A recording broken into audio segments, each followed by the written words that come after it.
अस्सलाम वालेकुम दोस्तों, आज हम बात करेंगे अदाकारा आयज़ा खान के बारे में। दोस्तों, अदाकारा आयज़ा खान का शोबिज़ छोड़ने के हवाले से अहम बयान सामने आ गया। तो दोस्तों चलते हैं, वीडियो को शुरू करते हैं। उससे पहले सब्सक्राइब करो मेरा चैनल और बेल के आइकन पर क्लिक करो ताकि मेरी आने वाली वीडियो की नोटिफिकेशन आप तक सबसे पहले पहुँच सके।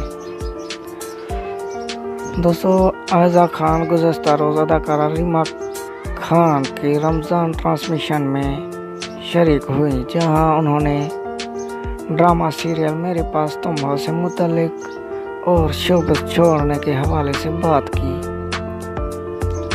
आयज़ा खान ने कहा, लोग आपको जानते हैं, मैं और दानिश पिछले साल हज पर गए थे।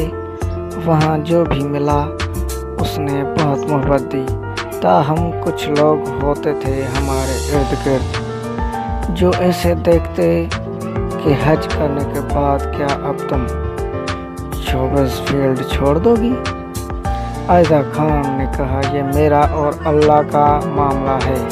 अल्लाह ताला ने मेरे दिल में कोई चीज़ लानी होगी तो वो आपके कहने से नहीं आएगी, वो आ जाएगी बस। आयज़ा खान ने दौरान हज पेश आने वाला एक वाक़या भी बताया। उन्होंने कहा, जब हम अरफात के मैदान में थे तो वहाँ बहुत तेज़ बारिश आ गई, जिसकी वजह से हम लोगों के खीमे वगैरह उखड़ गए और हमारा सामान इधर उधर हो गया। ताहम वहाँ मौजूद एक खातून ने हमारा सामान संभाला हुआ था।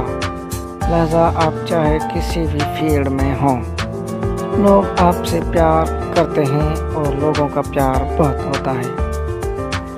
आयज़ा खान ने अपने मकबूल तरीन ड्रामे मेरे पास तुम हो की कामयाबी पर भी बात करते हुए कहा कि मैं अपनी कामयाबियों को ज़्यादा संजीदगी से नहीं लेती, क्योंकि मुझे लगता है मुझे उसकी आदत पड़ जाएगी।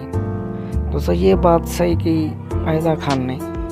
दोस्तों, उन्होंने कहा, ज़िंदगी में ऐसा दौर भी आता है जब आप ऊपर जाते हैं तो नीचे भी आते हैं। लिहाजा मैंने खुद को कभी बहुत कामयाब तस्वर नहीं किया, बल्कि अपने आप को आम लोगों की तरह ही समझा। तो दोस्तों, ये थी आज की मालूमात। चलते हैं, मिलते हैं किसी दूसरी वीडियो में। Okay, thanks.